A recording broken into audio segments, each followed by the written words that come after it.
Hi, welcome to How to Repair. This video is on fridges with ice boxes. You may either have a fridge with an ice box which is integrated under the worktop, or you may have a freestanding unit like this Samson. The basic principles are all the same. You have an ice box, a cooling department and a salad drawer. Basically all three areas have different temperatures, and I'll be explaining that in the video. We've also got it set up to our graphing system on the probes, so we've been monitoring the temperatures within the fridge over the last few days. We'll show you that later in the video. I'm going to go through basic faults with this machine, how to rectify them, and how basically the refrigeration system works, and a couple of good tips to keep it well maintained and without any problems. We've actually got the fridge, as I said, set up to our graphing system. Basically our SensorMate system monitors fridge freezers over the course of a week, 2 weeks, however long you want to keep them plugged in. It will record the wattage that's being drawn. Now at the moment I've got the door open and the motor is running, so we're drawing 92 watts, which is just under half an amp. We have a voltage of 226. We have a room air temperature of 25 degrees. Our fridge temperature is at 10.5 at the moment, and our freezer temperature is 2. These temperatures are because the door has been open a few minutes. I will be showing you later in the video basically the results of the graphing system, so you can see what's actually happening in the fridge. But let's get on with the basic repairs and common faults with this machine. A common fault is water actually coming out of the fridge compartment and draining onto the floor. This is because a fridge actually defrosts every so many hours. The water then drips off, and as we've got the door open here, you can see the water starting to accumulate. The water drips off and goes into either a collection tray, or there is an actual place on the back of the fridge which actually collects the water as it drains down, and it goes through a tube to an evaporation tray on the back of the compressor. What sometimes can happen is a bit of food debris or a little bit of plastic or even ice can fall down in the hole and block the actual pipe. Now what I suggest you use is an old piece of wire, a little bit smaller than the hole there. Find the hole and then poke the wire down the hole and clear out any debris. And sometimes it is difficult. You may have to go from the compressor side and poke the wire upwards, but basically make sure that this is clear. I will just pour some water in so you can actually see it draining down.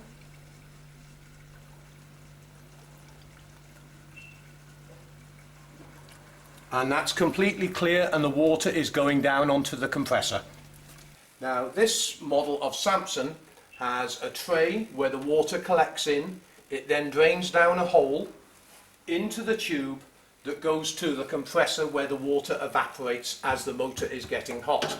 I will just quickly show you the back of this. And here you can see where the water has come into the collection tray, and the heat off the compressor will evaporate this water away over the course of a few hours. Right, if your fridge is actually getting too cold and you find either the water is freezing or your drinks are getting too cold, this could be a problem with the thermostat system. Now the thermostat on this is fitted to the ice box. It has a capillary tube. Now the capillary tube actually runs underneath on this fridge and is fitted to the actual freezer plate. This reads the temperature on the freezer plate and then turns the compressor on and off. These can go faulty. They can go open circuit, meaning that it will not start the compressor, or it can actually be freezing all the food in the fridge. This means it's not cycling within the parameters of the designed level on the thermostat. And this is usually due to corrosion taking place on the capillary tube, or the gas is not opening and shutting the points inside the thermostat. You can see other videos on how to fit thermostats and how thermostats work at the website, but as you can see on this model, it is attached to the plate at the bottom, and there's just a couple of clips or a couple of screws that hold it in place. Very easy to change. Next we'll talk about if your fridge is not getting cold. You should normally have temperatures of about 1-2 degrees on maximum when your thermostat is set to maximum within the fridge compartment. Your salad tray area should always be at a consistent warmer temperature than the fridge, and your ice compartment should achieve temperatures of -5 minimum. This does depend on the star rating of the freezer compartment. Some are fully insulated compartments with good insulation. They can achieve temperatures of -10, -15, no problem whatsoever.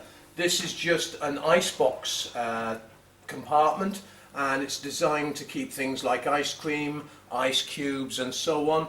Will normally only get to a temperature of about 5 to 10 degrees. It might actually get to a little bit colder, but it's not really designed for food. Some compartments are designed for food. Now, common faults with your fridge not getting too cold are: number one, your fridge motor is running, but you're not achieving the temperatures that you require. This means that normally the fridge is constantly running and not cycling, and it's not getting cold in the fridge compartment, not getting cold enough in the freezer compartment. This is usually due to either a blockage in the system, or you've got a gas problem where you might have lost some of the gas due to a cracked pipe on the rear of the machine, or a common fault is gas has been lost within the pipework on the freezer due to the way people defrost things. Some models of fridge freezer do state clearly, do not use any sharp implements inside here. Some thermostats have an auto defrost button which you can press. There are many different options, but if your fridge is low on gas, the motor will be running consistently, but you will not be getting down to temperatures within the fridge or the freezer compartment. Number two, the motor is not running. This could be a problem with either the motor itself, the starter relay. You may have an overload sensor problem, which is next to the starter relay on the compressor, or the thermostat itself may have gone open circuit. That means it's not telling the compressor to start. Those are the main faults that occur with an icebox fridge freezer, and we'll go into each of them individually. A lot of people try to clear the ice within the compartment by trying to scrape the ice off. You should never ever use a knife or any instrument inside the fridge trying to chip the ice off. If you do that, these pipes are full of gas. If you actually make a hole in any of these tubes, you will lose the gas within the fridge, and that means basically the fridge is a write-off. You'd have to buy a new one. There are repair kits available that some engineers use. I find they only last for a period of time, maybe a year, at the most 2 years if you're very lucky, but you should never use anything to defrost the freezer compartment. What I suggest you do is turn the fridge off, leave it a day with the door open, put your food somewhere else in storage and let it defrost naturally. That is the safest way for you to actually defrost your fridge. Next we're going to talk about the compressor, the starter relay and the overload sensor. And as I said earlier, one of the problems with fridge freezers, when the compressor is unable to pump the gas around the system correctly, there is a dryer, and sometimes these dryers can block and do need changing, but you would need a refrigeration engineer for that. Before doing any work inside the fridge on the compressor, basically make sure that you've got the power supply undone. Just a little technique: if you have got a compressor that's overloading, you might not be able to hear it. Sometimes you can use the normal screwdriver, put it to the compressor, put your ear to it, and you would actually hear the motor humming. So this is a very good quick technique for listening to what's going on inside the compressor. To gain access to this, you need to remove the cover. I usually use a flat blade screwdriver, there's usually a couple of clips which hold it in place. You just need to pull these clips off, and that's the actual clip that holds it in place. And here you can actually see the starter relay and the overload sensor. I'll show you a close-up on that. This is the starter relay and this is the overload sensor. There's 3 prongs here, and you just carefully ease these back. There's your starter relay, and then we have our overload. Rightly, firstly note that on this Samsung the starter relay and overload are 2 separate components. Okay? On other relays it's built in. Okay, you have a start, the common and the normal run side. There are different starter relays on all compressors. So I'm just quickly going to show you in more detail. At the website you will find different videos on starter relays, overload sensors and so on, but they all vary from make to make. Firstly, the overload sensor. This should have continuity, so I'm going to turn my meter to continuity. Sorry. Into the connector there, into the wire that feeds it, and we should have continuity. That's perfect. Now this has only got 2 wires, so the starter relay here you can only test across from the one side to the other, and you should have between 10 ohms and roughly 100, depending on the relay of course, but basically we've got 18.7. We know this relay is good because we've already seen the compressor running. You can see other videos at the website, and remember you can get all the parts at the website as well. You will need your full model number and serial number to obtain the parts, as sometimes parts are serial number dependent.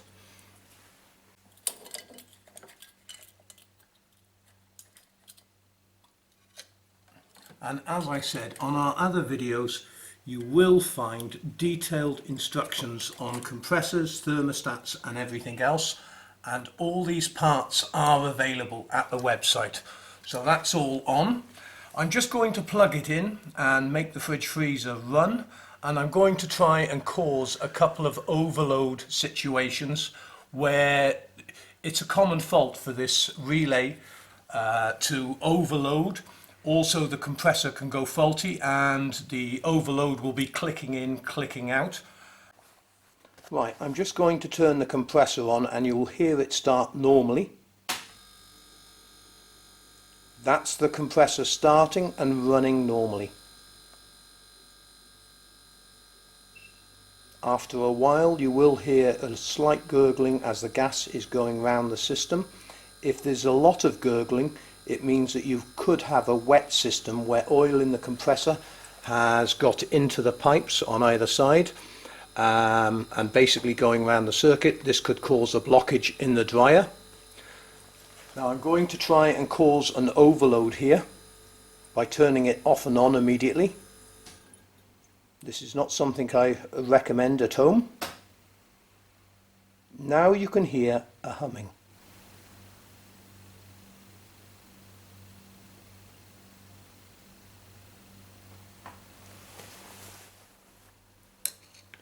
Then you heard a click. This was the overload sensor cutting out. Because I turned the compressor on and off immediately, with electronic thermostats it doesn't allow that to happen, because the Elitech ones that we sell, electronic thermostats, have a delay time where you can't do that manually. But when a compressor starts and stops immediately, you are overloading the compressor, and therefore the overload sensor will cut out. You heard a click again. It's trying to start the compressor. A good way of listening for this is using a screwdriver, putting your ear to the compressor through the screwdriver handle, and you will hear the motor humming. This is the windings on the motor.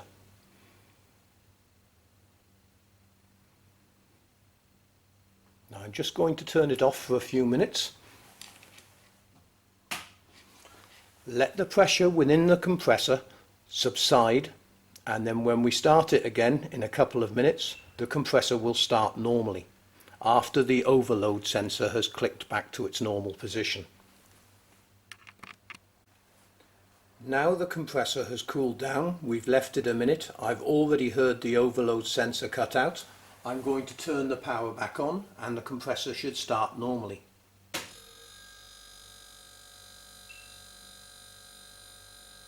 And there you go. The compressor is running normally. Now after about 10 minutes of it running, you start to feel heat coming off the compressor. This is what evaporates the water in the evaporation tray, and you're able to know that the compressor is running correctly.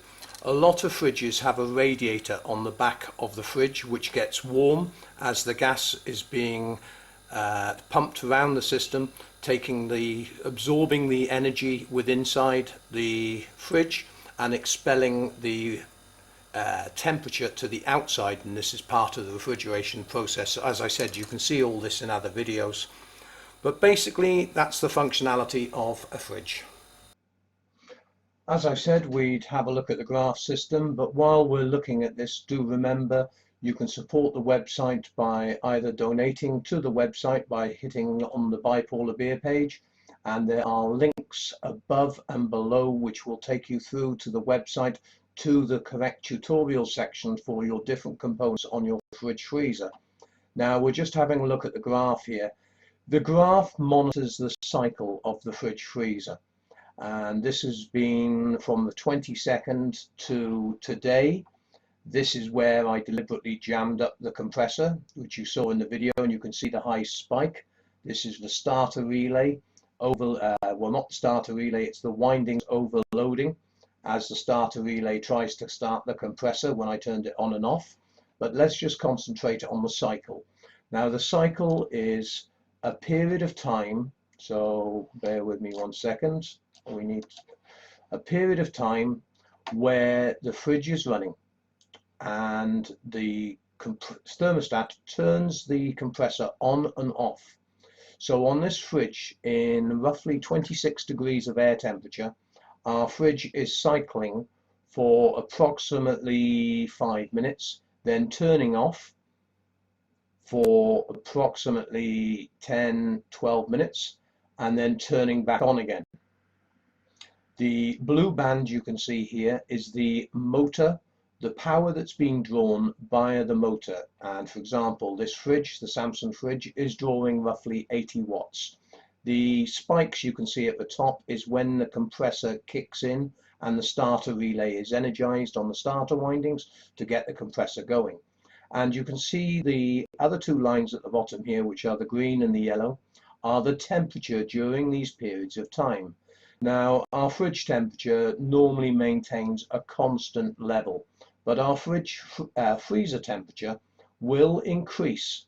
So at this point where the compressor turned off, we'd achieved -11 in the freezer, sorry. And after 10 minutes, the temperature in the freezer had risen to approximately 5 degrees. And that's when the thermostat actually kicks in and tells the compressor, I need to start and reduce the temperature again. While the compressor is running, you can see that the temperature goes back down. This is called a normal cycle. Now I'll just flick up on the graph and go back to a wider time level. So we'll look at the last 12 hours. This is while I've been making the video for you. The other graphs you can see are other fridge freezers on test at the moment. But here we have our graph on our Samsung, and these high spikes you see occasionally are just normal. This is where the compressor tries to start, may have a little bit of load draw as the compressor starts, and it's just the way the graphing system monitors every bit of consumption of electricity. But as you can see, our cycle runs perfectly, and this is when I started making the video this afternoon for you. And you can see I had the door open for long periods of time, therefore the compressor was running for a long period of time. And this is when I actually deliberately caused the compressor to overload by turning it on and off. You can see the high drawage. It tried to draw 190 amps. That was the motor overloading. At one point it was 367 for a split second, but then the overload sensor cut out. So this gives you a good indication of how the fridge freezer works, how the cycle works. I hope you found this video very helpful. Do remember to support the website by donating or buying your parts from us, and please remember to subscribe to our channel.